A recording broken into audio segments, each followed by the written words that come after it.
اهدنا الصراط المستقيم صراط الذين أنعمت عليهم غير المغضوب عليهم ولا الضالين.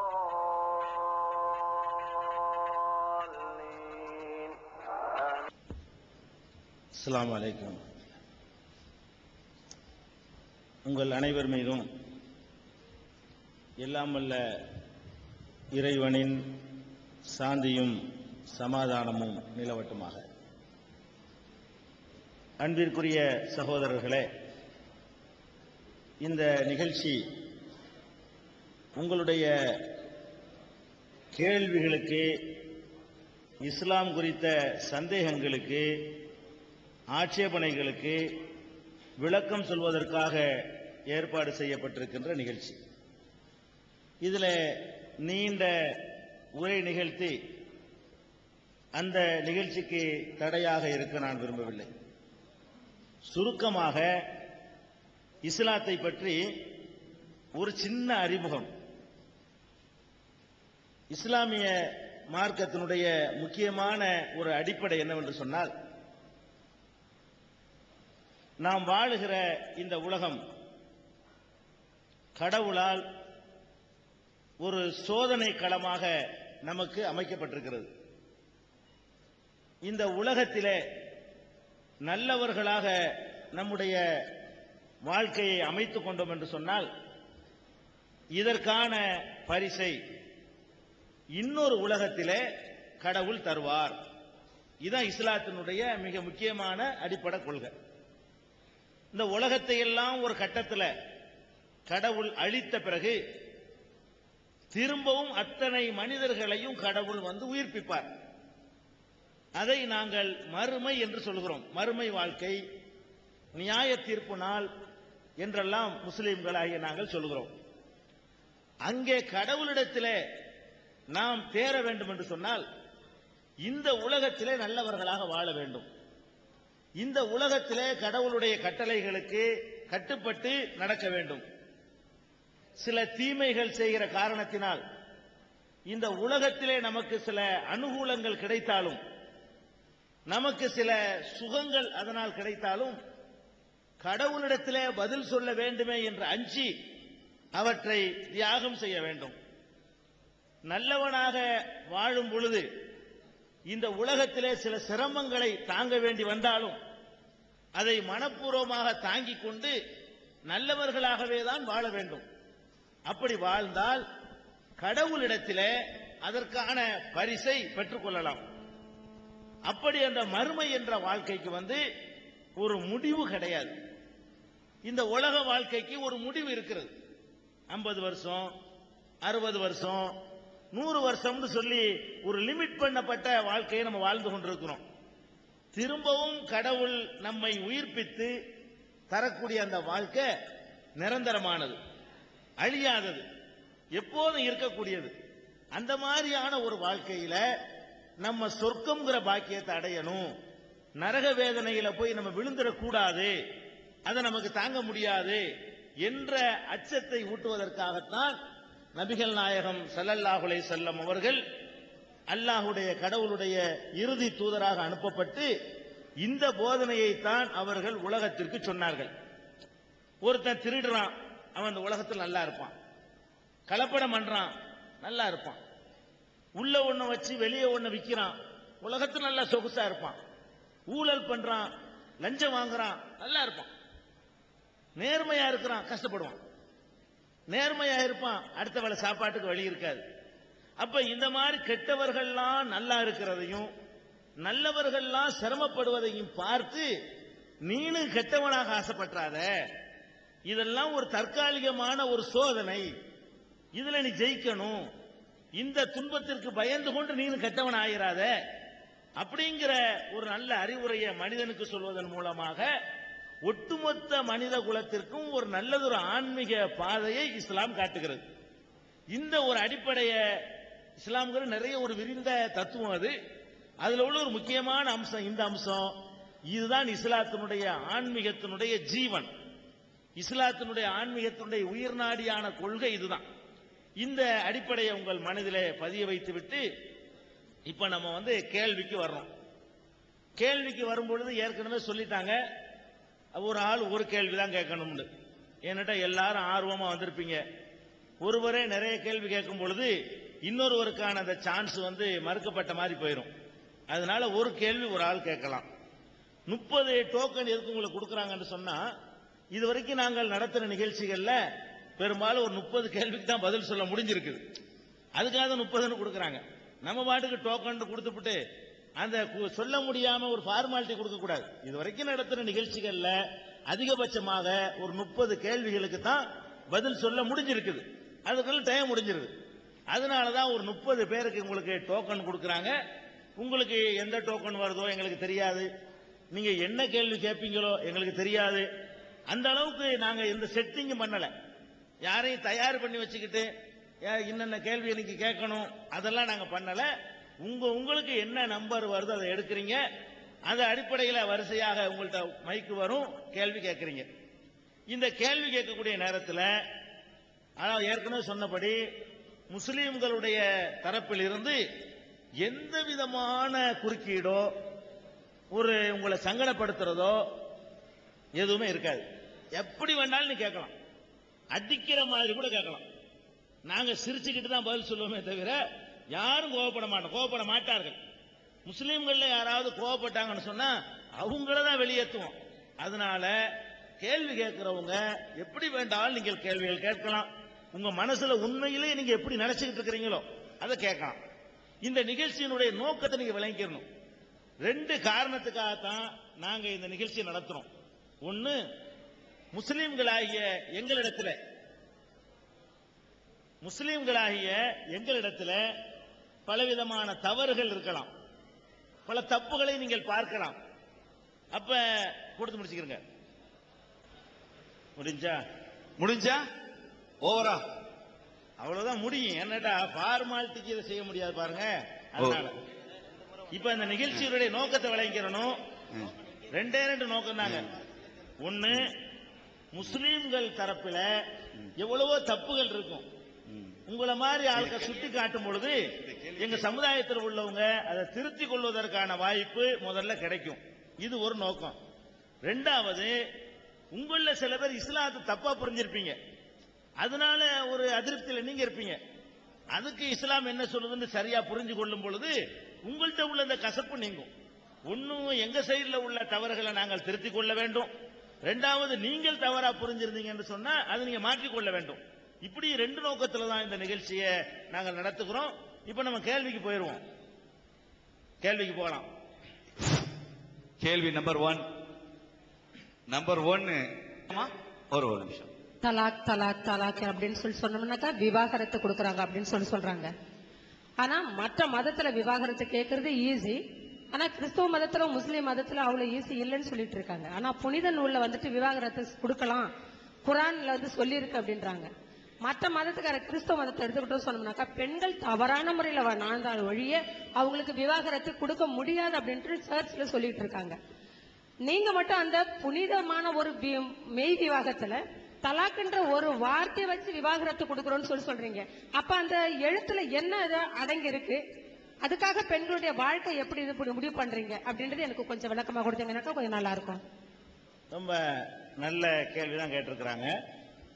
இந்த கேள்வி பலமுறை கேட்கப்பட்ட கேள்விதான், டிவியிலையும் ஒளிபரப்பப்பட்ட கேள்விதான். இருந்தாலும் கேள்விக்கு பதில் சொல்லிடுவோம். கேட்டிருக்கிறதுனால அது பதில் சொல்லத்தான் வேண்டியிருக்கு. முதல்ல விளங்கிக்கிறணும், தலாக்குக்கு முன்னாடி திருமணம் செய்யறாங்க. திருமணம் செய்யும் பொழுது சம்பந்தப்பட்ட ஒரு ஆணும் பெண்ணும் அவங்க குடும்பத்தார் தான் திருமண ஒப்பந்தத்தை செய்து கொள்கிறார்கள். குறுக்க அரசாங்கம் வர்றது இல்லை. திருமணத்திற்கு எப்படி அவர்களே செய்து கொள்கிறார்களோ அந்த திருமணத்தை வேணாண்டு ரத்து செய்யற அதிகாரம் அவங்க கையில தான் இருக்கணும் என்று இஸ்லாம் சொல்லுது. திருமணம் செய்யற அதிகாரம் யார் கையில் இருக்குதோ அவங்க தான் ரத்து செய்யற அதிகாரத்தையும் வச்சிருக்கணும். அதை கவர்மெண்ட்ல கொண்டே கொடுத்துடக்கூடாது அப்படிங்கிறது இஸ்லாத்தினுடைய நிலைப்பாடு. இதை நீங்க முதல்ல விளங்கிக்கணும். 2வது விஷயம் என்னன்னு கேட்டா, விவாகத்தை ரத்து பண்ற அதிகாரம் இருக்குதுல்ல, திருமணத்தை ரத்து செய்யற அதிகாரம், இது ஆண்களுக்கு மாத்திரம் இஸ்லாம் கொடுக்கல, பெண்களுக்கும் கொடுத்திருக்கு. நம்ம ஒரு சைட தெரிஞ்சு வச்சிருக்கிறோம். திருமணத்தை வேண்டாம் என்று பிடிக்கலன்னு சொன்னா ரத்து செய்து கொள்ளுகிற அதிகாரம் ஒரு ஆம்பளைக்கு இருக்கிற மாதிரியே ஒரு பெண்ணுக்கு புருஷனை பிடிக்கல. எதனால பிடிக்கல? எதனால வேண்டாலும் பிடிக்காம போகலாம். குடிகாரனா இருப்பான், அடிச்சு உதைக்குவான், அல்ல எய்ட்ஸ் நோயாளியா இருப்பான், குஷ்டரோகியா இருப்பான், அல்லது ஆண்மை இல்லாதவனா இருப்பான், போக்கிரியா இருப்பான், அடிக்கடி ஜெயிலுக்கு போறவனா இருப்பான். எத்தனையோ காரணத்திற்காக வேண்டி ஒரு பெண்ணுக்கு புருஷனை பிடிக்காம போயிடும். அப்ப கல்லானாலும் கணவன் அவனோட வாழணும்னு இஸ்லாம் சொல்லல. பிடிக்கலையா உடனே ரத்து செஞ்சுக்கலாம், கோர்ட்டுக்கு போக தேவையில்லை. கோர்ட்டுக்கு போகாமலேயே இந்த காரணத்தை காட்டிய உடனே சிம்பிளாக ரத்து செய்யக்கூடிய அதிகாரத்தை ஆண்களுக்கு மட்டும் கொடுத்திருப்பதாக நிறைய பேர் வழங்கி வச்சிருக்கிறாங்க. பெண்களுக்கும் கொடுத்திருக்கு. ஒரு ஆணுக்கு எப்படி மனைவியை பிடிக்கிறேன்னு சொன்னா ரத்து பண்ணிக்கிறலாமோ அதே மாதிரி பெண்ணுக்கு புருஷனை பிடிக்கலன்னு சொன்னாலும் ரத்து பண்ணிக்கிறலாம். இது இஸ்லாத்தினுடைய சட்டம். அதாவது திருமணத்தை ரத்து செய்யற உரிமையை ரெண்டு பேர் கையிலையும் கொடுத்து அதை லேசாகவும் இஸ்லாம் ஆக்கியிருக்கு, கஷ்டமா ஆக்கல. இப்ப பிரச்சனைக்கு வருவோம். லேசாக ஆக்குவது நல்லதா, கஷ்டமா ஆக்குறது நல்லதா, அறிவுபூர்வமானதா? திருமணத்தை ரத்து செய்யற விஷயத்துல எக்கச்சக்கமான கண்டிஷனை போட்டு கெடுபுடி பண்ணி அதெல்லாம் பண்ணக்கூடாது, ரத்து செய்யக்கூடாது. 3 வருஷம் நீ சேர்ந்து இருந்து பாரு, அப்புறமேல் நாங்க கோர்ட்ல முடிவு செய்வோம், அது வரைக்கும் நீ வாழ்ந்துதான் ஆகணும் அப்படிங்கிற மாதிரியான ஒரு கெடுபுடி போடுவது மனித குலத்துக்கு நல்லதா? அதை லேசான முறையில முடித்துக் கொள்வது மனித குலத்துக்கு நல்லதா என்று நீங்கள் ஆராய்ச்சி செய்தால், நம்ம நாட்டில் எடுத்துக்கொண்டால் கூட நம்ம நாட்டில் தரக்கூடிய புள்ளி விவரங்கள் எது நல்லது என்பதற்கு சரியான தீர்வை சொல்லுது. என்ன புள்ளி விவரம்? நீங்க அடிக்கடி பேப்பர் பாக்குறீங்க, ஸ்டவ் வெடித்து இளம்பெண் சாவு படிக்கிறீங்கல்ல. இன்னைக்கு பேப்பர்ல கூட அப்படி ஒரு செய்தி இல்லாம இருக்காது. நாளைக்கு பேப்பர்ல இருக்கும், நாளைக்கு இருக்குங்கிற நான் இன்னைக்கே சொல்ல முடியும். அந்த அளவுக்கு பெண்கள் ஸ்டவ் வெடித்து அடிக்கடி சாவுறாங்க. உண்மையில ஸ்டவ் வெடித்தா சாவுறாங்க இல்ல, புருஷனால கொல்லப்படுறாங்க. 90% புருஷனுடைய குடும்பத்தாரால் கொல்லப்படுறாங்க, புருஷனுடைய உறவினர்களால் கொல்லப்படுறாங்க. அப்ப கொள்வதற்கு இந்த ஸ்டவ் ஒரு ஈஸியான காரணமா இருக்குது. சமையல்ல அவங்க ஈடுபடுற காரணத்தினால அதை சொன்னா உலகம் நம்பிரும். கொஞ்சம் மண்ணெண்ணெய் ஊத்தி கொளுத்தி விட்டு ஸ்டவ் வெடிச்சிருச்சு செத்து போயிட்டான்னு சொல்றாங்க. ஏன் இதை சொல்றாங்க? இதைத்தான் நீங்க சிந்திக்கணும். ஒரு நாளைக்கு ஆயிரக்கணக்கான பெண்கள் இளம் பெண்கள் கொல்லப்பட்டு கொண்டிருக்கிறார்களே, இதுக்கு என்ன காரணம் தெரியுமா? திருமணம் ஆன பிறகு புருஷனுக்கு பொண்டாட்டிய பிடிக்கல உடனே சரி பிடிக்கலன்னு ஒதுங்கிக்கலான்னு அவன் நினைச்சான்னு சொன்னா அதெல்லாம் முடியாது, எங்களை கேட்டுதான் ஒதுங்கணும் அப்படின்னு சொல்லி சட்டம் குறுக்க நிக்குது. நிறைய கண்டிஷன்களை போடுது. அவன் பாக்குறான், கோர்ட்டுக்கு போய் 7 வருஷம் வழக்கு நடத்தி அதுக்கு வக்கீல பிடிச்சி அதுக்கு செலவு பண்ணி அதுக்கு பிறகு நம்ம ரத்து பண்ணி அப்புறம் ஒரு கல்யாணம் பண்றதுக்கு இன்னைக்கே முடிச்சுட்டு போயிடலாம்ல. எதுக்கு வேணான்னு தெரியுது, முடிச்சு கதையை முடிச்சிட்டோம்னா அடுத்த நாள் வேற கல்யாணம் பண்ணிட்டு போறோம். அப்ப அந்த விவாகரத்து என்ற ஆயுதத்தை கையில கொடுக்காட்டி கொலை என்ற ஆயுதத்தை எடுக்கிறான். நீங்க என்ன விளங்கணும்னு கேட்டா, பிடிக்கலங்கும் போது நீ வாழ்ந்துதான் ஆகணும்னு வற்புறுத்தி வச்சீங்கன்னா அது என்ன வாழ்க்கை? அனுப்பிக்கிட்டு இருக்கிறான் எவ்வளவுத்துக்கு. ஒரு நாளைக்கு நூற்றுக்கணக்கான பெண்கள், பார்லிமெண்ட்ல சொல்லப்பட்ட புள்ளி விவரம் இது, நூற்றுக்கணக்கான பெண்கள் புருஷனால் கொல்லப்படுகிறார்கள், புருஷனுடைய குடும்பத்தாரால் கொல்லப்படுகிறார்கள். அதுவும் இந்த விவாகரத்து கஷ்டமா இருக்கிற காரணத்தினால. இந்த ஒரு சைடுலாம் நினைக்காதீங்க, பொம்புளை சைடுல எப்படி நடக்குது. அவ பாக்குறா புருஷனை பிடிக்கல ஒதுங்கி போக நினைக்கிறா.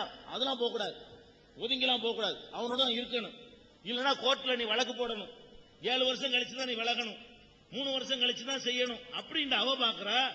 இவனோட இருந்துகிட்டு டெய்லி சாப்பிடுறதுக்கு இவனை முடிச்சுட்டா ஒரு மாத்திரை தானே, நல்லதான் படுத்தான், காலையில பணமாயிட்டான். பாக்குறீங்களா இல்லையா? இது எல்லாமே இயற்கை நினைக்கிறீங்களா? சிலது இயற்கையா போட்டுன்னு போயிருப்பான், பலது வேற மாதிரி கதை. மனைவியருக்கு புருஷனை பிடிக்கலங்கும் போது விலக நினைக்கிறாங்க, சட்டம் விலக விட மாட்டேங்குது. அவ என்ன பண்றா, என்னத்தையாவது கொடுத்து தொலைஞ்சு நாசமா போ. அவ கையில ஒரு டிபார்ட்மெண்ட், இவங்க கையில மண்ணெண்ணெய் இருக்குன்னா அவ கையில மாத்திரை இருக்குது, அவ கையில சமையல் டிபார்ட்மெண்ட் இருக்குல்ல அதே டிபார்ட்மெண்ட் அவளும் கையில எடுக்கிறான். அவ என்ன செய்யறா, என்னத்தையாவது கூட குறைய கலந்து கொடுத்தா கதை முடிஞ்சு போச்சு, புருஷனை காலி பண்ணி போடுறான். இப்படி நடக்கக்கூடிய காட்சிகளை நீங்கள் அன்றாடம் பார்க்கிறீங்களே, இதை எப்படி தடுக்கிறது? ஏன் இது நடக்குது? அப்ப உசுரை எடுக்கிறதை விட ஒதுக்கி விட்டுரும். அவ ஒரு வாழ்க்கையை தேர்ந்தெடுத்துக்கிட்டு நீ ஒரு வாழ்க்கையை தேர்ந்தெடுத்துட்டு போ அப்படின்னு உசுரையாவது காப்பாற்ற முடியுதுன்னு பாத்தீங்கன்னா அது இந்த விவாகரத்தை லேசாக்குறதுனாலதான் முடியும். இதை நீங்க விவாகரத்தினுடைய நன்மையை நீ விளங்கிற பிடிக்கலன்னு தெரியுது. அல்லது என்ன செய்வான், இன்னொன்னு கவனிக்கணும், ஆம்பளையும் சரி பொம்பளையும் சரி பிடிக்கலங்கும் போது வாழ சொல்றீங்க. அப்ப என்ன செய்யறான், கோர்ட்டுக்கு போறான். கோர்ட்டுக்கு போனா சும்மா பிடிக்கலன்னா விவாகரத்துக்கு ஒத்துக்குருவானா? ஒத்துக்கிற மாட்டான். ஏண்டா பிடிக்கலன்னு கேட்பான். ஏண்டா பிடிக்கலன்னு கேட்கும் பொழுது இவன் என்ன சொல்லுவான் தெரியுமா, அந்த பொம்பளை என் பொண்டாட்டி இன்னொருத்தனோட நான் படுத்து கிடந்து பார்த்தேன்றான். அப்பதானே கோர்ட்டு ஒத்துக்கிறோம். விவாகரத்து வாங்குறத இவன் கையில கொடுத்தா சும்மா விவாகரத்துன்னு போயிருவான். கோர்ட்டு கையில கொடுத்தா கோர்ட்டு எதை சொன்னா நம்புமோ அதை போய் சொல்றான் கோர்ட்ல. அவனுக்கு தெரிஞ்சு பொய்ன்னு தெரிஞ்சுக்கிட்ட என் மனைவி தவறான நடத்தையில போயிட்டா, அதனால எனக்கு விவாகரத்து வேணும்னு சொல்லி அதை அரசாங்க ரெக்கார்ட்ல பதிவாக்கி போடுறான். காலமெல்லாம் அவளை பத்தி ஒரு பார்வை உலகத்துக்கு, இன்னொரு வாழ்க்கை கிடைக்க முடியாத நிலைமை. அவளுக்கு பிடிக்கலன்னு வைங்க, அவ விவாகரத்து கேட்கிறான்னு வைங்க, அவ என்ன செய்வா தெரியுமா, இவன் மேல இவன் ஆம்பளை இல்லைன்னுவா. அவன் என்ன பண்ணுவா, இவன் புருஷன் இவன் ஆம்பளை கிடையாதுங்க, இவன் ஒரு பேடி, அதனால எனக்கு விவாகரத்து வேணும்பா. அதை சொல்லிவிட்டுதான் விவாகரத்து வாங்க முடியும். அப்ப விவாகரத்து வாங்குவதற்காக வேண்டி எந்த காரணத்தை சொன்னால் விவாகரத்து கிடைக்குமோ அந்த காரணத்தை கற்பனை செய்து ஒருவர் மற்றவர் மீது பழி சுமத்தி கொண்டிருக்கிற காட்சியை விவாகரத்து வழக்குகள்ல நீங்கள் சர்வ சாதாரணமாக பார்த்து கொண்டிருக்கிறீர்கள். இது நல்லதா? இதையும் நீங்க பார்க்கணும். சரி, விவாகரத்து எல்லாம் பண்ணக்கூடாது, சேர்ந்துதான் இருக்கணும் அப்படின்னு சொல்லிவிட்டா என்ன பண்றான் தெரியுமா, விவாகரத்து தானே பண்ணக்கூடாது, நீ பேருக்கு பொண்டாட்டி ஆயிரு, நான் 7 வப்பாட்டி வச்சுக்கிறேன் பெண்ணு செய்வேங்கிறான். பேருக்கு பொண்டாட்டின்னு வச்சுக்கிட்டு அட்டி உதச்சிக்கிட்டு என்ன பண்றான், இப்ப எந்த சட்டம் என்ன பண்ணும்னு கேட்கறான். இல்லன்னு நீங்க சொல்ல முடியுமா? அட பிடிக்கலன்னு சொன்னா அது ஏன் திருமணங்கிறது ஒரு தாம்பத்தியத்துக்கு உள்ளதான் திருமணங்கிறது. இஸ்லாமிய பார்வையில திருமணம்ங்கிறது ஒரு ஆண் மூலம் ஒரு பெண்ணு சுகத்தை அனுபவிக்கணும், ஒரு பெண்ணு மூலம் ஒரு ஆண் சுகத்தை அனுபவிக்கணும். 2 பேருக்கு அது முடியலையா, எங்க அனுபவிக்க முடியுமோ அதை சட்டப்பூர்வம் ஆக்கிக்கிட்டு போய்கிட்டு இருக்கீங்க. கள்ளத்தனமா பண்ணாதீங்க. உனக்கு எந்த ஆம்பளை பிடிக்குதோ அவனை கல்யாணம் பண்ணி நீ போயிட்டு, உனக்கு எந்த பொம்பளை பிடிக்குதோ அவளை கல்யாணம் பண்ணி நீ போய்கிட்டு இப்படின்னு சொல்வதன் மூலமாக வேற வேற மாதிரியான கொள்ளை இந்த மாதிரியான தப்புகள் நடக்கிறதுக்கான வாய்ப்பும் குறைவா இருக்கு. அப்ப நம்ம என்ன நினைக்கிறோம், விவாகரத்து லேசா அப்படின்னு நினைக்கிறோம். நம்ம ஒரு வாழ்க்கையை இழந்து போய் ஒரு பெண்ணு உசுரோட நிக்கிறாள்னு பாக்குறோம். எதை பார்க்க மாட்டேங்கிறோம், விவாகரத்தை லேசாக்காம கஷ்டமாக்கி வச்சா தலைய சீவுறான, அதுக்கு என்ன சொல்றது, கொளுத்தி புட்டு யமலோகத்துக்கு அனுப்பிடுறான. அப்ப யமலோகத்துக்கு அனுப்புறதை விட இந்த உலகத்துல அவனை விட்டு பிரிஞ்சு இருப்பது தப்பா? 2ல் எது சிறந்ததுன்னு நீங்க பார்க்கணும். அல்லது இந்த ஸ்டவ் வெடிக்கிறது பாருங்க, இதை தடுப்பதற்கு வேற பரிகாரம் யாராவது சொல்லுங்க பார்ப்போம். ஸ்டவ் வெடிக்க கூடாதுப்பா, விவாகரத்தை நீ கஷ்டமாக்கி வச்சிருக்கிற, அதனால ஸ்டவ் வெடிக்கு நாங்க சொல்றோம், அதனால பொண்டாட்டிக்காரி கள்ளத்துக்கு போட்டு புருஷனை கொள்றான்னு நாங்க சொல்றோம். அப்படி இல்லைன்னு சொன்னா மாற்று பரிகாரம் சொல்லுங்க பார்ப்போம். உலகத்துல யாரும் சொல்ல முடியல. அதனால விவாகரத்துங்கிறதுங்க லேசா இருக்கிறத நல்லது. 2 பேருக்கு இஸ்லாம் கொடுத்துருக்கு, ஆம்பளைக்கு மட்டும் கொடுக்கல. செக்ஸ் வாழ்க்கையில திருப்திப்படுத்த முடியலையா 2 பேருக்கு, எரிஞ்சு போய்கிட்டே இரு, அவ்வளவுதான். வேற மறுமணத்தை மறுக்கிற மார்க்கம் இல்லை இஸ்லாம். ஒரு பொம்பளை இன்னொரு கல்யாணம் பண்ணிக்கலாம், ஒரு ஆம்பளை இன்னொரு கல்யாணம் பண்ணிக்கலாம். இப்படி சொல்ற காரணத்தினால இது அறிவுபூர்வமானதாகத்தான் இஸ்லாம் கருது. இதுல விமர்சிக்கிறதுக்கு ஒண்ணுமே இல்லை. அது என்னன்னு பெண்களுக்கு இப்படி ஒரு சட்டம் இருக்குதுங்கிறது விளங்காததுனால சில பேர் விமர்சிக்கிறாங்க. அல்லது விவாகரத்து இல்லைன்னா என்ன ஏற்படும் என்று சிந்திக்காததுனால இப்படி யோசிக்கிறாங்க. நீங்க எப்படி யோசிக்கணும்னு கேட்டா, விவாகரத்தை லேசாக்கி வைத்திருக்கு இஸ்லாம். மற்ற எல்லா மார்க்கங்களுமே கஷ்டமாக்கி வைத்திருக்கிறார்கள். சில மார்க்கத்தில் விவாகரத்தை மறுத்திருக்கிறார்கள். இதுல எது நல்லது அதை நீங்க சிந்திக்கணும். எப்படி சிந்திக்கணும், இதனால் என்ன விளைவு ஏற்படும், அதனால் என்ன விளைவு ஏற்படும், அதனால் என்ன விளைவு ஏற்படும். 3 விளைவை எடுத்து பார்த்தீங்கன்னு சொன்னா விவாகரத்து லேசாக இருப்பதுதான் ஒரு நல்ல விளைவை ஏற்படுத்தும் ஒண்ணு. அதே நேரத்தில் சும்மா எடுத்தேன் கவிழ்த்தேன் விவாகரத்து பண்ண சொல்லல இஸ்லாம். அவனுக்கு அறிவுரை சொல்லுது, டேய் பெண்கள் உன்னிடத்தில் அடைக்கலமா தந்திருக்கிறோம், நீ ஒழுங்கா நடத்த வேண்டும். நபிகள் நாயகம் சொல்றாங்க, ஒரு பெண்ணை ஒரு மனைவியை ஒருத்தன் வெறுத்து விடக்கூடாது. ஒரு குணம் பிடிக்கலன்னு சொன்னா இன்னொரு பிடிச்ச குணம் இருக்கும், அதுல திருப்தி பட்டுக்க. எல்லாமே பர்ஃபெக்ட் 100% கரெக்டான ஆள் உலகத்தில் உண்டுமா? அப்படி ஒரு ஆம்பளையும் கிடையாது, ஒரு பொம்பளையும் கிடையாது.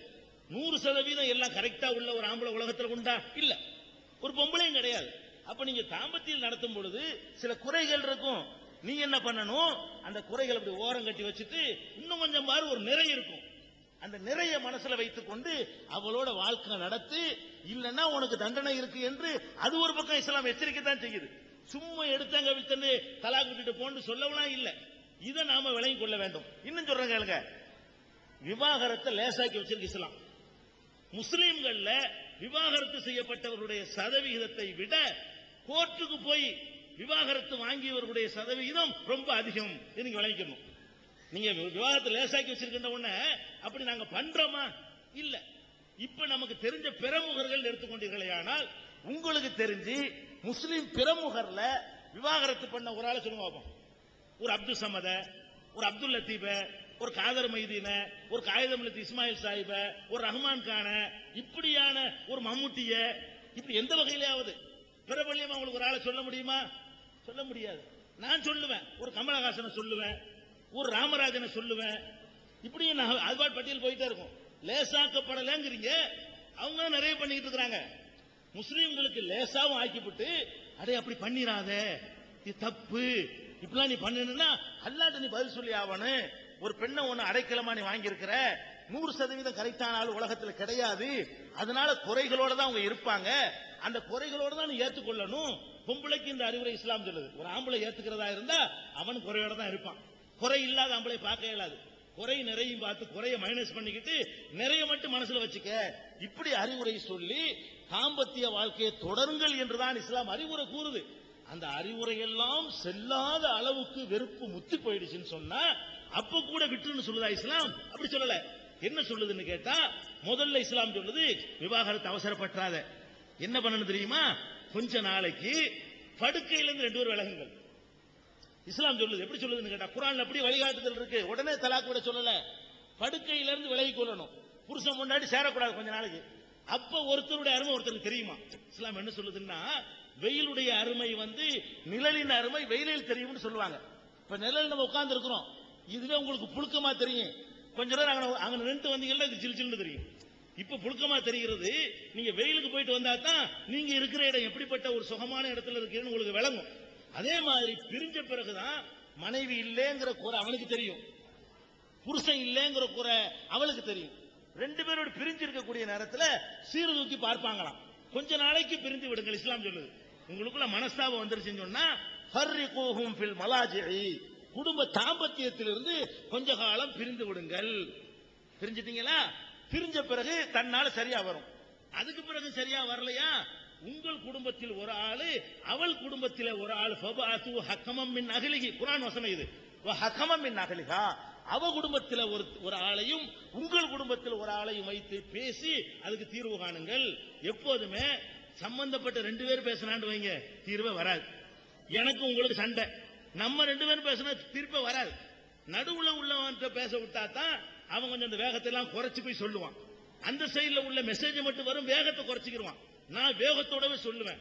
அதனால விவகாரம் வந்த பிறகு அந்த புருஷனையும் பொண்டாட்டியும் பேச விடக்கூடாதான் இஸ்லாம் சொல்லுது. அவங்க 2 பேர் சார்பா பிரச்சனைகளை பேசுவதற்கு ஒரு நடுநிலையாளர்களை வச்சு பேசுங்க. இதுக்கெல்லாம் சரியா வச்சுட்டு இனி தேரவே தேராது என்ற நிலைமைக்கு வறுமையானால் அவளை கொல்றதை விட அல்லது பழி சுமத்துறதை விட பிரிஞ்சுக்கிறங்க. இது அறிவுக்கு எந்த வகையில கெட்டதா இருக்குது? நல்லா தான் இருக்குது. சித்தரிக்கிறாங்க, அப்படி பெருசா சித்தரிக்கிறாங்க. எங்க சமுதாயத்தில் வந்திருக்கிறாங்க. விவாகரத்து தலாக்கு விட்ட ஆம்பளை எல்லாம் கை தூக்குமா? மனைவியை விவாகரத்து பண்ணாலும் கை தூங்க, அல்லாஹ்வுக்கு பயந்து தூக்குங்க, உள்ளதா இருந்தா மட்டும். இங்க பாருங்க, பாத்தீங்களா? இதான் நடப்பு. நீங்க சொல்ற மாதிரிலாம் இல்ல. நீங்க 50 வருஷ வரலாற்றுல ஒரு சாபானுவை தான் காட்ட முடியுது. 50 வருஷ சுதந்திர இந்தியா வரலாற்றுல ஒரு இத்தனை 20 கோடி மக்கள் உள்ள ஒரு சமுதாயத்தில் ஒரு கேஸ் கிடைச்சவன அதை பிடிச்சுக்கிட்டு பாரதூரமாக செய்யறாங்களே தவிர யார் செய்யற உத்தரவு செய்யறதெல்லாம் கிடையாது. நடைமுறையில் இல்ல, அப்படி செய்ய மாட்டோம். ரொம்ப எங்களுக்கு பெரிய கண்டிஷன்லாம் இருக்கு. விவாகரம் அப்படி கொள்ற அளவுக்கு ஒருத்தன் போயிட்டான்னு சொன்னா அட அப்படி செய்யாத விட்டுட்டு போடாங்க. இதான் உள்ள விஷயம். நெக்ஸ்ட் 2வது நம்பர். நம்பர் 2 நோம்பு இருக்கு சார். பி ஜெய்சங்கர், நந்தியம்பாக்கம். 40 நாள் ரம்ஜானுக்கு நோம்பு இருக்காங்க. அப்படி நோன்பு இருக்கும்போது அரசியல் தலைவர் வந்து நோன்பு திறக்க வராங்க, அதுவும் இந்து தலைவர், அது கரெக்டா? அதாவது முஸ்லீம்கள் வந்து நோன்பு வைக்கிறாங்க. ரம்ஜான்ங்கிற ஒரு மாசத்துல நோன்பு வைக்கிறாங்க. நோன்பு வைத்ததை திறக்கக்கூடிய நேரம் சூரியன் மறையும் போது நாங்கள் நோன்பை விடணும். அந்த நேரத்தில் நோன்பு திறக்கும் பொழுது அரசியல் தலைவர்களை கூப்பிட்டு வச்சுக்கிட்டு நோன்பு திறக்கிற ஒரு வழக்கத்தை புதுசா இப்ப உண்டாக்கி இருக்கிறாங்க. இதை வந்து இஸ்லாம் ஏத்துக்கல. கடவுள் ஆன்மீக சம்பந்தப்பட்ட ஒரு சமாச்சாரத்துல இவர்களை எல்லாம் கொண்டாந்து வைத்துக் கொண்டு அதை ஒரு அரசியல் நடவடிக்கை ஆக்கி அந்த வணக்கத்தை கொச்சப்படுத்தக்கூடாது. இது நம்ம நாட்டில் உள்ள ஆளுக்கு ஏற்படுத்தின ஒரு தவறான நடவடிக்கை. அதனால வந்து எந்த மதத்தவர்களும் தங்கள் பண்டிகையில வந்து அரசியல்வாதிகளை கொண்டாந்து நுழைக்க கூடாது. நுழைச்சா அதனுடைய அந்த புனிதம் போயிடும். நம்ம ஒரு ஈடுபாடா ஒருத்தன் நான் செய்யற மாதிரி ஒரு அரசியல்வாதிக்கு நோன்பை பற்றி ஒரு மரியாதை இருக்காது. நீங்க ஒரு விநாயகர் ஊர்வலம் நடத்துறீங்கன்னு சொன்னா உங்களுக்கு விநாயகர் மீது பக்தி இருக்கும், வரக்கூடிய அரசியல்வாதிக்கு அதெல்லாம் இருக்காது. அப்ப நீங்க ஒரு செய்யறதா இருந்தா நீங்களா செய்து கொள்ளணுமே தவிர அரசியல்வாதிகளை கொண்டாந்து நுழைச்சோம்னு சொன்னா அங்கதான் சண்டையும் சச்சரவும் விவகாரங்களும் பிரச்சனைகளும் ஏற்படுது. அதனால நோன்பு திறப்பதற்காக வேண்டி அப்படி கூப்பிடுவது தப்பு. இதை நாங்க பலமுறை சொல்லியிருக்கோம். சென்ற வாரம் கூட அந்த கேள்வி வந்து விஜய் டிவில ஒளிபரப்பு செய்யப்பட்டுச்சு. ஹலோ, அந்த கேள்வியோட கண்டினியூஷன் தான் இது. நீங்க அந்த போய் கூப்பிடுறாங்களா அந்த பாய்ங்க, அந்த பாய்க்கு போய் கூப்பிட்டு வர்றாங்க. அவங்கள போய் நீங்க வந்து நோம்பு கொஞ்சம் தொடங்க, நீங்க வந்து தொடங்க கூப்பிடுறாங்க போய் அரசியல்வாதிகளா. நீங்க போய் அவங்கள்ட்ட போய் நீங்க இந்த மாதிரி கூப்பிடக்கூடாது அப்படியா சொல்லல நீங்க இது வரைக்கும்? அதாவது நான் தப்புன்னு சொல்வதே கூப்பிடக்கூடியதை தான் தப்புங்கிறேன். அரசியல்வாதி தப்புன்னு சொல்லல. தப்புன்னு நான் சொல்ல, தப்புன்னு சொல்வதே எங்க சமுதாயத்தில் உள்ள ஆளுக்கு போய் கூப்பிடுறாங்களே அதைத்தான் தப்புங்கிறேன். ஏன் சொல்லலன்னு கேக்குறீங்க? 20 வருஷமா சொல்லிக்கிட்டு இருக்கிறோம். 20 வருஷமா மேடை போட்டு சொல்றோம், ஜமாத் தலைவர்களை பார்த்து சொல்றோம், பிரசுரத்தின் மூலமா சொல்றோம், பத்திரிகை மூலமா எழுதுறோம். ஏன் இப்படி ஒரு ஆன்மீக வணக்கத்தை கேடுபுக்கு நாசமாக்குறீங்க? பிற மதத்தவர்களுக்கு மத்தியில் இது பூசல் ஏற்படுத்துவதற்கு ஒரு காரணமாக ஆக்கி போறாங்க. நோம்பு கஞ்சி மட்டும் குடிக்க போறாங்க, எங்க இதுக்கு வரமாட்டேங்கிறாங்க என்றெல்லாம் பேசுவதற்கு நீங்க எதுக்கு வழிவகுக்கிறீங்க? அப்படியெல்லாம் நாங்க வந்து சமுதாயத்தில் கண்டிச்சுக்கிட்டு தான் இருக்கிறோம். வரக்கூடிய அரசியல்வாதியை நாங்க குறைய சொல்லல, அரசியல்வாதியை சொல்லல. இப்ப கூப்பிடுறாங்க பாருங்க எங்க சமுதாயத்தில், அவர்கள் தான் நான் சொல்றேன், சொல்லிக்கிட்டு இருக்கிறோம். நம்பர் 3.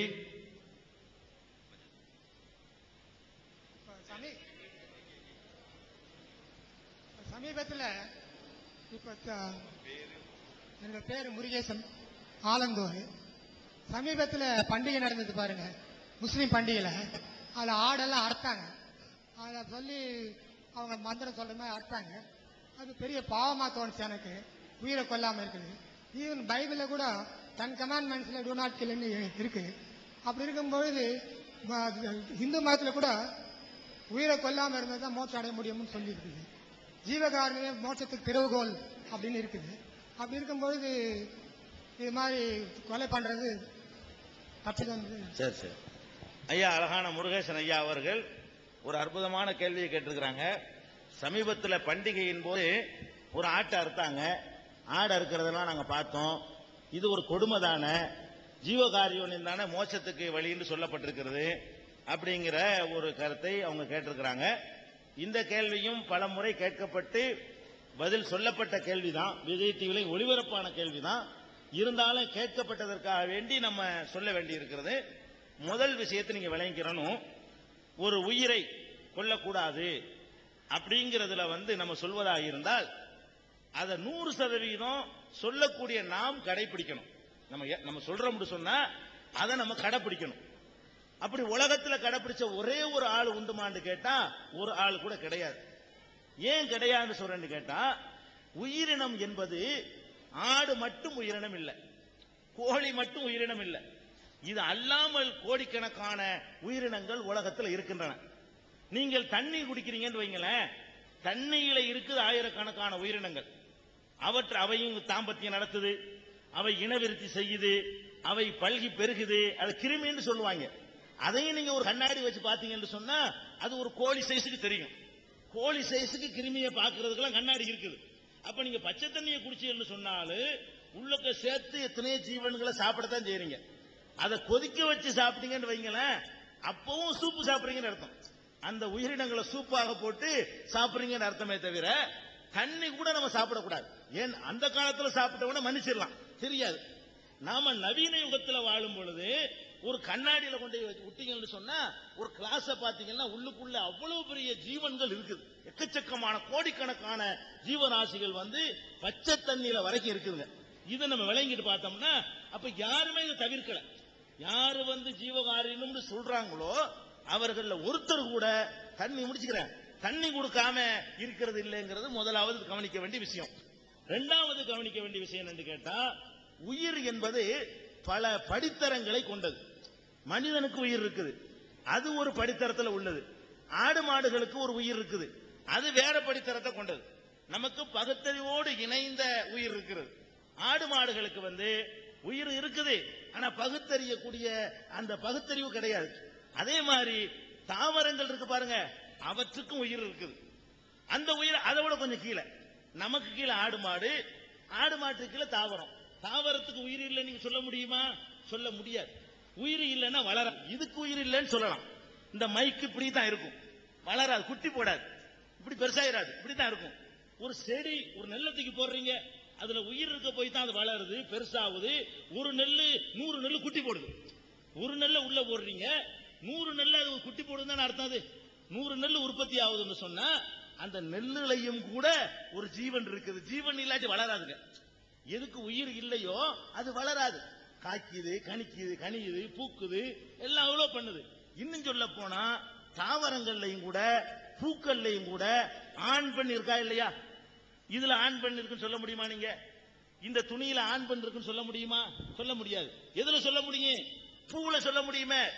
ஆணு பெண்ணு சேர்ந்தா தான் காய்க்கும். நல்லா விளங்கிக்கணும். எல்லா பூக்களும் காய்ப்பதில்லை. பூக்கள்ல ஆண் பூண்டு ஒரு பூ இருக்குது, பூக்கள்ல பெண் பூண்டு ஒரு பூ இருக்குது. 2 பூக்கு சேர்க்கை நடந்தா தான் அந்த பூ வந்து காயாக மாறும். எப்படி சேர்க்கை நடக்கும்? 2 விதமா நடக்கும். வண்டுகள் வந்து ஆண் பூல உட்காரும், உட்கார்ந்து அந்த கால்ல வந்து மகரந்த பொடி எடுத்துக்கொள்ளும். அப்புறம் போய் பெண் பூல உட்காரும். அந்த பொடி வந்து பெண் பூல பட்ட உடனே அந்த மாதிரி பூக்கள் மட்டும்தான் காய்க்கும். ஆண் பூடைய அந்த மகரந்த பொடி சேரலன்னு வைங்க, பெண் பூ வந்து காய்க்காது. அப்ப ஆண் பூ பெண் பூ என்றெல்லாம் இருப்பது எதனால? அல்லது காற்றுக்கள் வேகமா அடிக்கிறதுனால ஆண் பூக்கள்ல உள்ள மகரந்த பொடி பறந்து வந்து பெண் பூக்கள்ல வந்து ஒட்டும். அதனால அது சூழ் கொண்டு அது காய் காய்க்கும். அப்ப எல்லா பூக்களும் காய்க்கிறது கிடையாது. அப்ப எதுக்கு இதை சொல்ல வர்றேன்னா, பூவுல ஆண் இருக்குது, பூவுல பெண் இருக்குது. ஆணு பெண்ணு இருக்குது, விருத்தி செய்யுது, குட்டி போடுது, சந்ததியை பெருக்குது. அதெல்லாம் வச்சீங்கன்னா அதுலயும் கூட ஜீவன் இருக்கத்தான் செய்யுது. அப்ப ஜீவன் இல்லாத ஒன்றை நம்ம பார்க்க முடியல. இன்னும் கொஞ்சம் நம்ம ஆழமா போனோம்னு சொன்னா, மனிதர்கள் தங்களுடைய நன்மைக்காக வேண்டி எத்தனையோ ஜீவன்களை கொல்லுவதை எல்லாருமே ஏத்துக்கிட்டு இருக்கிறோம்.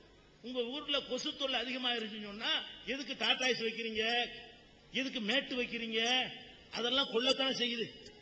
கொள்ளு நல்ல செத்து உழுவுற பாக்குறீங்களே, அந்த கொசுவத்தியை வச்ச உடனே மேட்டை மாட்டின உடனே கொசு சாவுது. எதுக்கு கொசு சாவுது? எனக்கு இடைஞ்சல் தரும்னு சொன்னா நான் கொசு சாவடிப்பேன், அதுக்கு எனக்கு உரிமை இருக்குதுன்னு சொல்றீங்க. அப்ப மனிதனுக்கு இடைஞ்சல் தரும் போது சிலதை கொள்றோம். அட வயிற்றுக்குள்ளேயே பூச்சி இருக்குன்னு டாக்டர் வந்து உள்ளுக்குள்ளேயே கொள்றதுக்கு மருந்து தர்றான். நம்ம ஒண்ணுமே திங்கல, நம்ம உருளைக்கிழங்கு பருப்பு தான் சாப்பிட்டோம், ஆனா வயிற்றுக்குள்ள பூச்சி வந்துடும். டாக்டர்கிட்ட போவோம், உள்ளுக்குள்ள பூச்சி இருக்குதுமா, என்ன செய்யணும்? இதை போடு, உள்ளக்கே சமாதி ஆயிரும். உள்ள போட்டு உள்ளுக்குள்ள ஜீவன் இருந்துட்டு போகுதுன்னு விடுறோமா? ஜீவன் இருந்துட்டு போகுதுன்னு எனக்கு தொந்தரவா இருக்குத அப்படின்னு சொல்லி அதை வந்து கொள்றோம். கொண்டு செத்து போய் மலத்துல ஒடியாந்துருது, கண்ணு முன்னாடி பார்த்துக்கிட்டு இருக்கிறோம். அப்ப நமக்கு கேடு தருதுங்கும் போது சில ஜீவன்களை அழிக்கிறோம். பாம்பு கடிக்க வருது, பாம்பு கொத்த வருதுன்னு சொன்னா அதை பிடிச்சி கொள்றோம். தேள் கொட்ட வருதுன்னா அடிக்கிறோம். எதுக்கு எல்லாம் சொல்றேன்னு கேட்டா, மனிதனுக்கு கேடு தரும் பொழுது எப்படி உயிரினங்களை அழிக்கலாமோ மனிதனுக்கு நன்மை தரும் என்று சொன்னால் அப்போதும் அழிக்கலாம். அதான் அதில் உள்ள தத்துவம். அப்ப நம்ம ஜீவகாரணம் பேசிக்கொண்டு நடைமுறை சாத்தியம் இல்லாத ஒன்று சொல்லக்கூடாது. இன்னும் சொல்ல போனா எஸ்கிமோக்கள் நம்ம கேள்விப்பட்டிருக்கிறோம். அவர்கள் பகுதியில வந்து எதுவும் விவசாயம் எல்லாம் பண்ண முடியாது, காய்கறி எல்லாம் பண்ண முடியாது.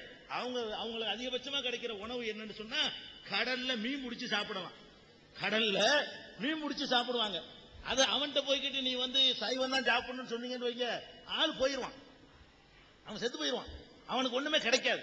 அப்ப நம்ம சொல்லக்கூடிய ஒரு தத்துவத்தினால ஒரு மனித குலம் அழியத்தான் செய்யுமே தவிர அது வந்து அது நன்மை தராது. இதெல்லாம் நீங்க சிந்திச்சு பார்க்கணும். இன்னும் சொல்ல போனா, இன்னும் கொஞ்சம் ஆழமா சொன்னா, எந்த மதத்திலையும் அப்படி சைவம் எல்லாம் வலியுறுத்தவெல்லாம் படல. எத்தனையோ யாகங்கள்லாம் நீங்க கேள்விப்பட்டிருக்கீங்க. இந்து மதத்துல கூட யாகங்கள் சொல்லி அசுவமேத யாகம், குதிரைகளை அறுத்து யாகம் பண்ணி இருக்கிற இதுகளை எல்லாம் கேட்கிறோம். அப்ப பின்னாடி எப்படி நுழைஞ்சிருக்குது, பின்னாடி நுழைஞ்சிருக்கே தவிர இந்து மத சகோதரர்கள்ட்டையும் கூட பழைய காலத்தில் எடுத்துக்கிட்டீங்கன்னு சொன்னா அவங்கள்ட்டையும் கூட இந்த உணவு பழக்கங்கள் இருக்கத்தான் செஞ்சிருக்குது, அசைவ உணவு பழக்கங்கள். அது போக ஒரு டாக்டர் சொல்றான், நான் கேட்கிறேன், கண்ணு பார்வை கம்மியா போச்சு, மருத்துவத்தை போறோம். அவர் என்ன பண்றாருன்னு கேட்டா, இந்த மீன் மாத்திரை இருக்குல்ல, மீன்ல இருந்து ஆயில் எடுத்து அதை ஒரு கேப்சூல் மாதிரி செஞ்சிருப்பாங்க, அதை சாப்பிடுங்கன்னு டாக்டர் சொல்றாரு. நம்ம சாப்பிடுறோம், என்னது சாப்பிடுறோம்? மீனை தான் சாப்பிடுறோம். அது வேற வடிவமாக்கி தந்தோட சாப்பிட்டு இருக்கிறோம். இந்த மீன் மாத்திரை சாப்பிட்டாதான் உனக்கு கண்ணு பார்வை சரியா வரும்னு சொல்லி தரும்போது அதை சாப்பிட்டுட்டு தான் இருக்கும். அவ்வளவு வேணாம். நீங்க பால் சாப்பிடலாமா? பாலுங்கிறது என்ன? ஜீவகாருண்யம் சொன்னா ஒரு மாட்டுல கறக்கிற பால் அதனுடைய கன்று குட்டிக்கு சொந்தமா, உங்களுக்கு சொந்தமா? ஒரு பொம்பளைகிட்ட உற்பத்தி ஆகிற பாலை பீச்சு விற்கலாமா? அது அவ பிள்ளைக்கு உள்ளது அப்படின்னு சொல்றோம் இல்லையா? அப்ப ஒரு கன்றுக்காக வேண்டி கொடுக்கிற பாலை என்ன செய்கிறோம்? ஒரு கொஞ்ச நேரம் கன்று குட்டி விட்டு ஏமாத்தி அது சுரந்த ஒண்ணு பிடிச்சி இழுத்து கட்டி போட்டு கறந்து நம்ம குடிக்கிறோம். இது ஒரு ஜீவனை துன்புறுத்துறது இல்லையா? இது துன்புறுத்துறது தான். நம்ம அப்படி பார்க்க கூடாது. நம்ம நன்மைக்கு தான் உலகத்துல எல்லாம் படைக்கப்பட்டிருக்கு. மாட்டுல நீங்க வந்துகிட்டு ஒரு மாடு, அதுல வண்டியை மூட்டுறீங்க, மாட்டுல வண்டியை பூட்டி ஓட்டுறீங்க, அது எவ்வளவு தாங்கும்? அது தாங்க முடியலங்கிறது அதனுடைய தோள்பட்ட சாட்சியா இருக்குது. அது கழுத்தை பாத்தீங்கன்னா நுகத்தோடைய தூக்கிட்டு அப்படி வெந்து போய் புண்ணா இருக்கும். அது தப்பா இல்லையா? தப்பு தான், ஜீவனுக்கு எதிர் தான் அது. ஆனால் நமக்கு மனிதன் நன்மைக்காக வேண்டிதான் படைக்கப்பட்டிருக்குன்னு சொல்லி அதை ஒத்துக்கிட்டு இருக்கிறோம். கலப்பையில ஏற்றி மண்ணை இழுக்கிறீங்களே, அது எவ்வளவு பெரிய கஷ்டம் தெரியுமா? வயல்ல போட்டு உழுவுறது, தார்குச்சி வச்சு குத்துறமே, அது எவ்வளவு பெரிய கஷ்டம் தெரியுமா? அதையெல்லாம் நம்ம யோசிச்சு பார்த்தோம்னு சொன்னா, மனிதன் வாழ்வதற்குத்தான் எல்லாமே. அவனுக்கு நன்மை தரும்னு சொன்னா யூஸ் பண்ணிக்கிற வேண்டியதுதான், கட்டாயம் கிடையாது இஸ்லாத்துல. அதுல கொடுங்க, மைக் கொடுங்க பாக்க ஐயா. அதுல துணை கேள்வி கேட்கிறாங்க. துணை அதுல மைக்கில் மனிதனுக்கு தான் எல்லாம் வச்சிருக்காரு ஆண்டவன் சொன்னா, மனிதன் பச்சையாவே கறி தின்னுக்கணும். அவன் ஏன் வேக வச்சு எல்லாம் சாப்பிடுறான்.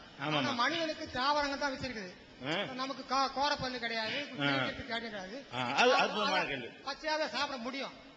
ஆனா ஒரு விதையில இருந்து லட்சக்கணக்கான விதை வரும். அது விந்துல பிறந்தது 2 குட்டி 3 குட்டி தான் போட முடியும். அதனால அது நமக்காக இல்ல. தானியம் போனா தானியத்தை ஒரு தானியம் போட்டா 10,000 தானியம் வரும். அதுக்காக நமக்கு தான். அதுக்கு ஒரு செடியை வெட்டினாக்கா துளுக்கும். ஆட்டு காலை வெட்டினா துளுக்குமா? துளுக்காது. அதனால நமக்காக ஆண்ட வச்சது இதுதான், தாவர வர்க்கம் தான் வச்சான். நாமளா பார்த்து ஏற்பட்டுதான். நீங்க சொன்னீங்களே அவன் பண்ணிக்கிறான், நமக்காக எல்லாமே இல்லை, நமக்காக. ஆனா மக்கள் அதை பண்ணிக்கிறாங்க. காவு கொடுக்கறது நாம தேடிக்கிட்டு தான். அதனால நமக்காக ஜீவராசி கொண்டது தாவர வர்க்கம் தான். ஆனா நாம பண்ணிக்கணும். அப்படி நமக்காக இருந்ததுனாக்கா நம்ம பச்சையாவே தான் கறி சாப்பிட்டுருவோம். சரி, ஐயா 2 வாதம் வச்சிருக்கிறாங்க. எல்லாமே நமக்காகத்தான் படைக்கப்பட்டிருக்கு சொன்னா அப்ப பச்சையா திங்கணும். நீங்க கறியை பச்சையா திம்பீங்களா அப்படின்னு கேட்கறாங்க. இப்ப நாங்க கேட்கிற உருளைக்கிழங்க நீங்க பச்சையா திம்பியலா? யாராவது உருளைக்கிழங்க அது உயிரினம் கிடையாது. உருளைக்கிழங்கு யாராவது பச்சையா திம்பிங்களா? திங்க முடியுமா? ஒரு சில காய்க்கு தான் அது பொருந்தும். தக்காளிக்கு வேண்டாம் பொருந்தலாம், வெண்டைக்காய்க்கு வேண்டாம் பொருந்தலாம், வாழைக்காய்க்கு வேண்டாம் பொருந்தலாம். அது உருளைக்கிழங்குக்கு பொருந்துமா? பச்சையா நீங்க திம்பிங்களா? அப்ப பச்சையா திங்கிறதுங்கிறது டேஸ்டுக்காக வேண்டி நம்ம செஞ்சுக்கிற ஒரு பாயிண்ட் முதல்ல விளங்கிக்கிறது ஒண்ணு. ஐயா 2வது கேட்கிறாங்க, அதாவது மனிதனுக்கு கோரப்பல்லு கிடையாது. சிங்கம் புலிக்கெல்லாம் கோரப்பல்லு இருக்குது, அதுக்கு தகுந்த மாதிரி அது அசைவத்தை சாப்பிடுது. நமக்கு மனிதனுக்கு கோரப்பல்லு கிடையாது, அதனால அது இயற்கைக்கு எதிரானதுங்கிறாங்க. அது ஒரு தவறான வாதம். என்னன்னு கேளுங்களேன், மனிதனை பொறுத்த வரைக்கும் அவன் ஆடு மாடுக்கு உள்ள பல்வரிசையும் அவனுக்கு இல்லை, சிங்கம் புலிக்கு உள்ள பல்வரிசையும் இல்லை. 2க்கும் நடுவில் உள்ள பல்வரிசை கொண்டவனாக மனிதன் படைக்கப்பட்டிருக்கான். கோரப்பல்லு உங்களுக்கு இருக்குது, அறவே இல்லைன்னு சொல்ல இயலாது. மற்ற பல்லை விட இந்த 2 பல்லும் கொஞ்சம் பெருசா இருக்கும் மனுஷனுக்கு. சிங்க அளவுக்கு பெருசா இருக்காது, ஆடு மாடு அளவுக்கு சமமாவும் இருக்காது. ஆடு மாட்டுக்கு நீங்க பாத்தீங்கன்னா அப்படி வரிசையா இருக்கும். உங்களுக்கு பாத்தீங்கன்னா இந்த 2 பல்லு மட்டும் மற்ற பல்லை விட கூறாகவும் கொஞ்சம் நீட்டிக்கொண்டதாகவும் தான் இருக்குது பல் வரிசை ஒண்ணு. ரெண்டாவது என்ன சொல்றாண்டா, சயின்டிபிக்கா ஒரு ஆடு இருக்குது, ஆட்டுக்கு வந்து கோழிக்கறியை சமைச்சு அது உள்ள திங்காது, வாய்க்குள்ள திணிச்சிங்கன்னு வைங்க, ஆடு அவுட்டு செத்து போயிடும். அந்த அசைவ உணவை ஜீரணிக்கக்கூடிய சக்தி ஆட்டினுடைய குடலுக்கு கிடையாது, அதனுடைய பல்வரிசைக்கும் கிடையாது, அதனுடைய குடலுக்கும் கிடையாது. அதே நேரத்தில் மனுஷனை பொறுத்த வரைக்கும் எப்படி படைக்கப்பட்டிருக்கான் சயின்டிபிக்கான்னு கேட்டா, கத்தரிக்காய் தின்றாலும் ஜீரணிக்கிற வகையிலையும் இறைச்சியை தின்றாலும் ஜீரணிக்கிற வகையிலையும் தான் மனிதன் படைக்கப்பட்டிருக்கான் என்பது சயின்டிபிக்கா ப்ரூவ் செய்யப்பட்டிருக்கிறது. விஞ்ஞான ரீதியா பாத்தீங்கன்னா ரெண்டு உணவையும் நான் கேட்கிறேன், அசைவ உணவு சாப்பிடுறாங்கல்ல அவர்களுக்கு அது ஜீரணமாகி அது உடம்புல ஒட்டுதா ஒட்டலையா? ஒட்டுது, சேரும். ஒரு ஆட்டுக்கு கொண்டு போய் நீங்க வந்து கோழிக்கறியை கொடுத்தா ஒட்டாது, ஆடு அவுட்டா போயிடும். அதை ஜீரணிக்கிற அளவுக்கு அந்த குடல்ல வலிமை இல்ல. மனுஷன் குடல் எப்படி படைக்கப்பட்டிருக்கு கேட்டா, ஆட்டுக்கறியை போட்டாலும் அரைச்சிப்படும், அரிசி சாதத்தை கொண்டே கொட்டினாலும் அரைச்சிப்படும்.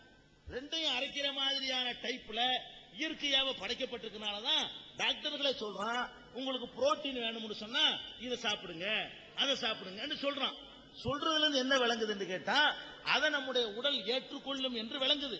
இன்னும் சொல்ல போனா 99% மக்கள் வந்து அந்த அசைவத்தை தான் இன்னைக்கு உலகம் பூரா உட்கொண்டுகிட்டு இருக்காங்க. 99% உலக அளவுல எடுத்துக்கொண்டீர்களே, ஆனால் அவர்களுக்கெல்லாம் அந்த உணவு ஏற்றுக்கொண்டிருக்குதா ஏற்றுக்கொள்ளாம இருக்குதா?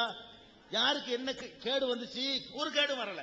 சிலருடைய உடல்நிலை சரியில்லாத காரணத்தினால சிலருக்கு வந்து கறி ஒத்துக்கிறாம இருக்கும், இன்னொருத்தருக்கு கத்தரிக்காயும் ஒத்துக்கிறாம இருக்கும். அது அந்த நபருடைய கோளாறு. சில நபருக்கு வந்து கறி சாப்பிடக்கூடாது டாக்டர் சொல்லுவாரு, இன்னொரு நபருக்கு கத்தரிக்காய் சாப்பிடக்கூடாதுன்னு சொல்லுவாரு.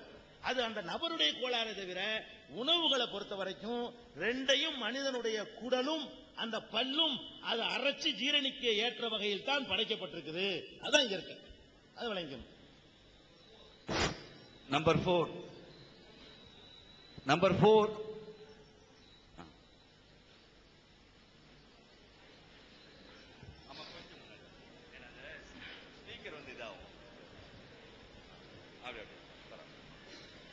ஹலோ, சொல்லுங்க. வந்து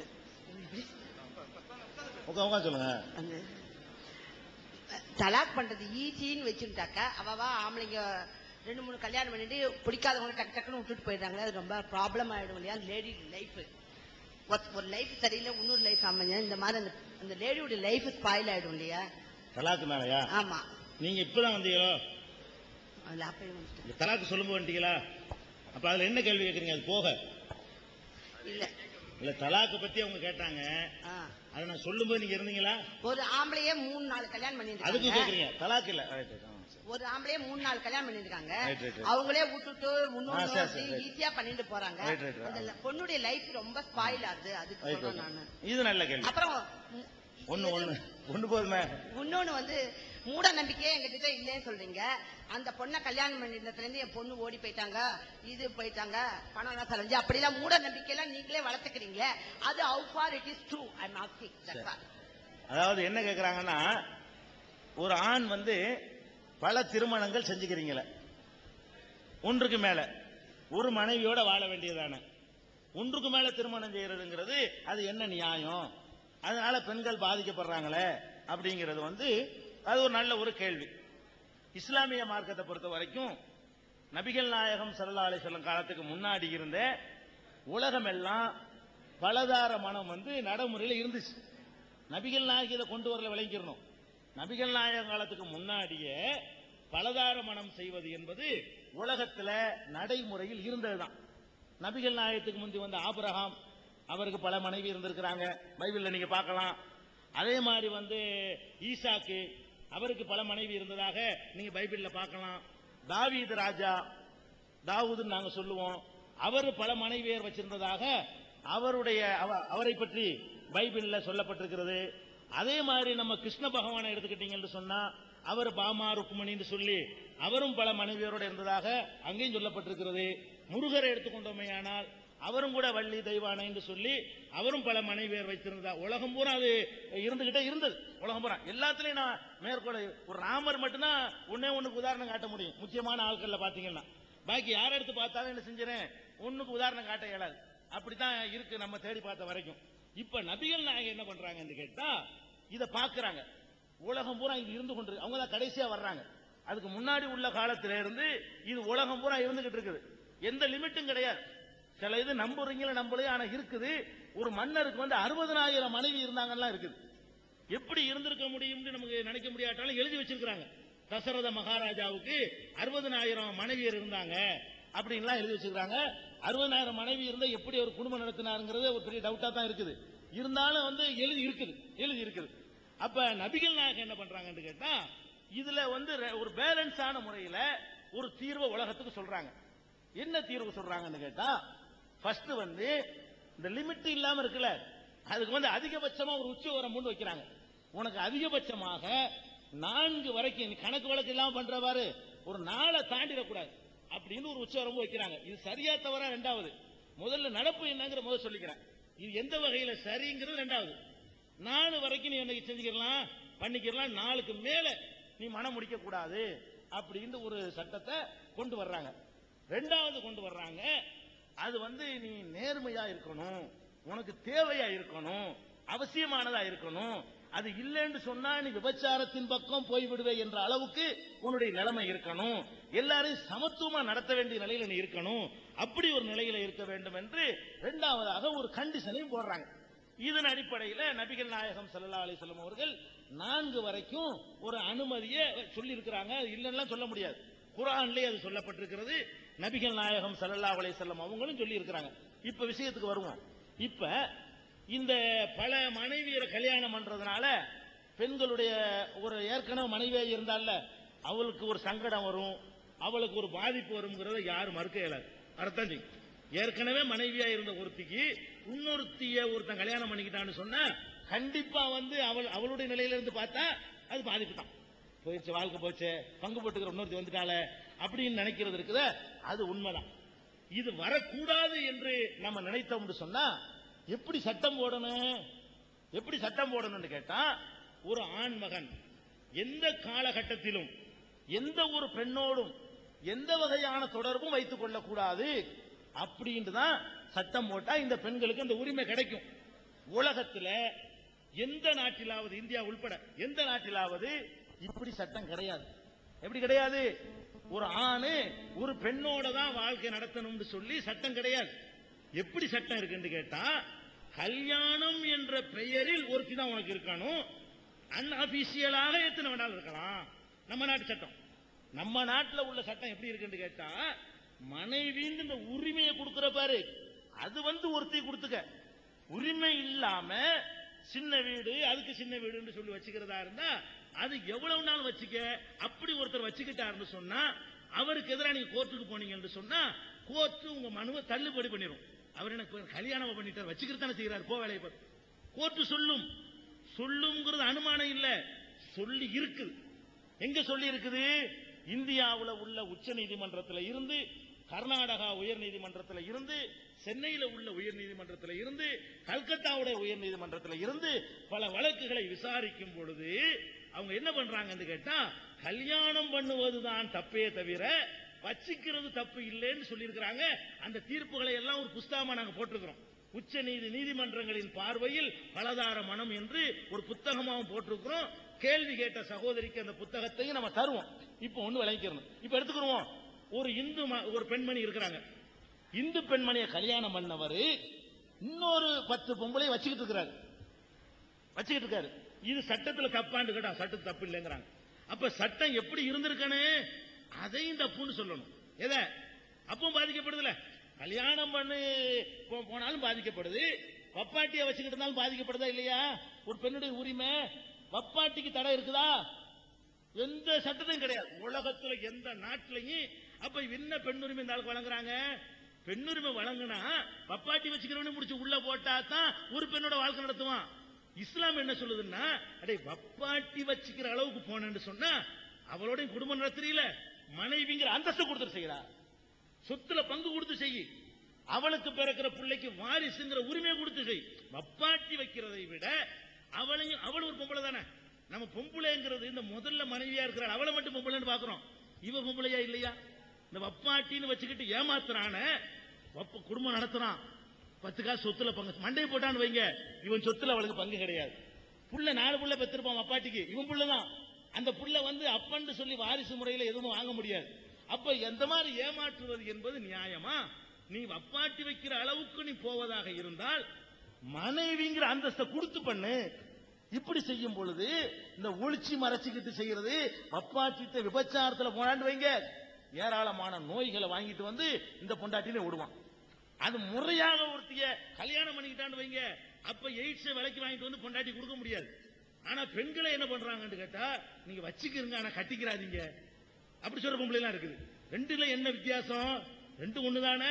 நீங்க வச்சுக்கிறாங்க வச்சுக்கிட்டு போங்க, கட்டிக்கிறாதீங்க, கண்டிப்பா கல்யாணம் பண்ணிவிடாதீங்க, எத்தனை நாள் வச்சுக்கிறீங்க. சினிமா டயலாக்ல எல்லாம் வருது, அப்படி பாக்குறோம்.